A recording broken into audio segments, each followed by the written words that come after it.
ചോദ്യോത്തര പരിപാടിയിലേക്ക് സ്വാഗതം. അപ്പോൾ ഇന്നത്തെ മത്സരത്തെ നമുക്ക് സ്വാഗതം ചെയ്യാം. Hello, welcome. Hi, what is your name? എൻ്റെ പേര് ഫഹീം. അപ്പോൾ നമുക്ക് ഇന്നത്തെ ക്വസ്റ്റ്യനിലേക്ക് കടക്കാം. ഫസ്റ്റ് ക്വസ്റ്റ്യൻ, മലയാളം ഭാഷയുടെ പിതാവ് ആര്? Option A Kariyachan, B Royachan, C Ezhuthachan, D Perunthachan. ഇനി ഇംഗ്ലീഷിൽ ചോദ്യം ചോദിക്കാം. മലയാള ഭാഷയുടെ പിതാവ് വേറെ അറിയൂ? കറിയാച്ചൻ, പെരുന്തച്ഛൻ, മാമച്ചനാണോ?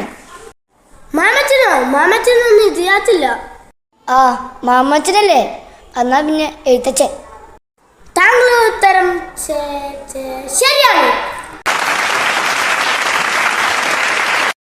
അപ്പോൾ നിങ്ങൾക്ക് 10,000 രൂപ കിട്ടിയിരിക്കുന്നു. ഇനി അടുത്ത ചോദ്യം ശ്രദ്ധിച്ചേക്കണം. കാക്കയുടെ കൂട്ടിൽ ആരാണ് ഇടിച്ചുകയറി മുട്ടയിടുന്നത്? എ മയിൽ, ബി കുയിൽ, സി മുയിൽ, ഡി ഒട്ടകപക്ഷി.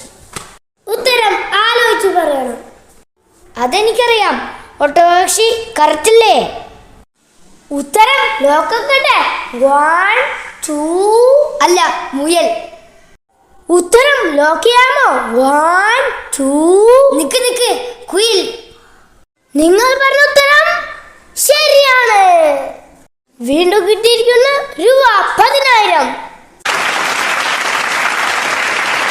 നമുക്ക് അടുത്ത ചോദ്യത്തിലേക്ക് കടക്കാം.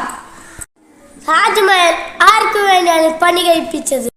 Options A Fathima, B Khadija, C Mumtaz, D Ayesha. പാത്തുമ്മേന്റെ പെണ്ണുപുള്ളിയാ. ഏതായാലും അവൾക്ക് വേണ്ടിയല്ല. ഖദീജന്റെ ഉമ്മായ. അപ്പൊ അതുമല്ല. അടുത്തത് പിന്നെ മുംതാസാണ്. അപ്പൊ പിന്നെ മുംതാസായിരിക്കും. ഉത്തരം ശരിയാണ്. വീണ്ടും 10,000 കിട്ടിയിരിക്കുന്നു. നമുക്ക് അവസാനത്തെ ക്വസ്റ്റ്യനിലേക്ക് കടക്കാം. ഈ ക്വസ്റ്റ്യനാണ് നിങ്ങളുടെ ജീവിതം മാറി മറിയാൻ പോകുന്നത്. കേരളത്തിലെ ഏറ്റവും വലിയ നദി ഏതാണ്? പെരിയാർ, അരിയാർ, മുയരാർ. അലിയാറ് അപ്പുറത്തെ വീട്ടിൽ നിൽക്കായല്ലേ? അപ്പോ പെരിയാറായിരിക്കും. ഉത്തരം ശരിയാണ്. നിങ്ങളാണ്